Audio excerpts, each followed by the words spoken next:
ধুলা থানাৰ অন্তৰ্গত পশ্চিম পদুঘাটৰ যিটো কেছ আছিলে সোনিয়া দেৱীয়ে দিছিলে সোনিয়া দেৱী বুলি এগৰাকী মহিলাই যিটো দিছিলে যে তেওঁৰ ঘৰৰ পিছফালে থকা মানে জমা কৰি থোৱা ধানখিনি কোনোবাই ৰাতি দুৰ্বৃত্তই জ্বলাই দিয়াৰ যিটো এটা কেছ দিছিলে সেই সংক্ৰান্তত আমি হবিবুল্লাহ নামৰ এজন ব্যক্তিক আমি এৰেষ্ট কৰিছোঁ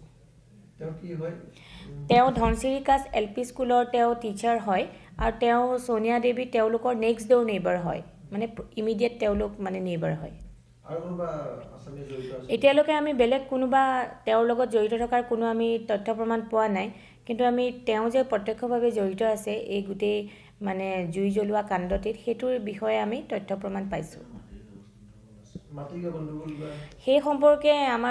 আমাৰ মাননীয় আয়ুক্ত মহোদয় অলৰেডি সাৰ্কেল অফিচত তেওঁলোকক মানে দুয়োটা পক্ষকে মতা বুলি আমি গম পাইছোঁ বিশেষ মই ক'ব নোৱাৰিম সেই বিষয়ে যেহেতু এইটো মাটিবাৰীৰ মানে ক্ষেত্ৰৰ কেছ হয় কিন্তু আমাৰ যিটো তদন্ত চলি আছে আমি যোনটো ক্ৰিমিনেল ইনভেষ্টিগেশ্যন কৰি আছোঁ সেই মৰ্মে আমি হবিবুল্লাৰ এগেইনষ্টত যথেষ্ট তথ্য প্ৰমাণ পাইছোঁ ধুলা থানাৰ অন্তৰ্গত পশ্চিম পদুঘাটৰ যিটো কেছ আছিলে সোনিয়া দেৱীয়ে দিছিলে সোনিয়া দেৱী বুলি এগৰাকী মহিলাই যিটো দিছিলে যে তেওঁৰ ঘৰৰ পিছফালে থকা মানে জমা কৰি থোৱা ধানখিনি কোনোবাই ৰাতি দুৰ্বৃত্তই জ্বলাই দিয়াৰ যিটো এটা কেছ দিছিলে সেই সংক্ৰান্তত আমি হবিবুল্লাহ নামৰ এজন ব্যক্তিক আমি এৰেষ্ট কৰিছোঁ তেওঁ ধনচিৰি কাছ এলপি স্কুলৰ তেওঁ টিচাৰ হয় আৰু তেওঁ সোনিয়া দেৱী তেওঁলোকৰ নেক্সট ডোৰ নেইবাৰ হয় মানে ইমিডিয়েট তেওঁলোক মানে নেইবাৰ হয় এতিয়ালৈকে আমি বেলেগ কোনোবা তেওঁৰ লগত জড়িত থকাৰ কোনো আমি তথ্য প্ৰমাণ পোৱা নাই কিন্তু আমি তেওঁ যে প্ৰত্যক্ষভাৱে জড়িত আছে এই গোটেই মানে জুই জ্বলোৱা কাণ্ডটিত সেইটোৰ বিষয়ে আমি তথ্য প্ৰমাণ পাইছোঁ সেই সম্পৰ্কে আমাৰ মাননীয় আয়ুক্ত মহোদয় অলৰেডি সাৰ্কেল অফিচত তেওঁলোকক মানে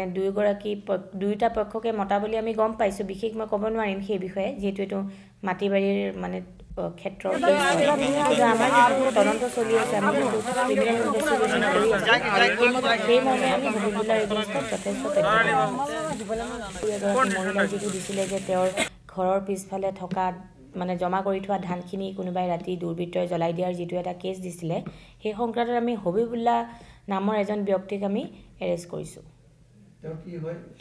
তেওঁ ধনচিৰি কাছ এলপি স্কুলৰ তেওঁ টিচাৰ হয় আৰু তেওঁ সোনিয়া দেৱী তেওঁলোকৰ নেক্সট ডোৰ নেইবাৰ হয় মানে ইমিডিয়েট তেওঁলোক মানে নেইবাৰ হয়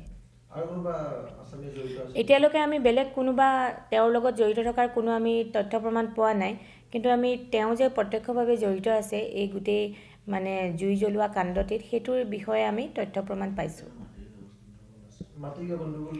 সেই সম্পৰ্কে আমাৰ মাননীয় আয়ুক্ত মহোদয় অলৰেডি সাৰ্কেল অফিচত তেওঁলোকক মানে দুয়োটা পক্ষকে মতা বুলি আমি গম পাইছোঁ বিশেষ মই ক'ব নোৱাৰিম সেই বিষয়ে যিহেতু এইটো মাটিবাৰীৰ মানে ক্ষেত্ৰৰ কেছ হয় কিন্তু আমাৰ যিটো তদন্ত চলি আছে আমি যোনটো ক্ৰিমিনেল ইনভেষ্টিগেশ্যন কৰি আছোঁ সেই মৰ্মে আমি হবিবুল্লাৰ এগেইনষ্টত যথেষ্ট তথ্য প্ৰমাণ পাইছোঁ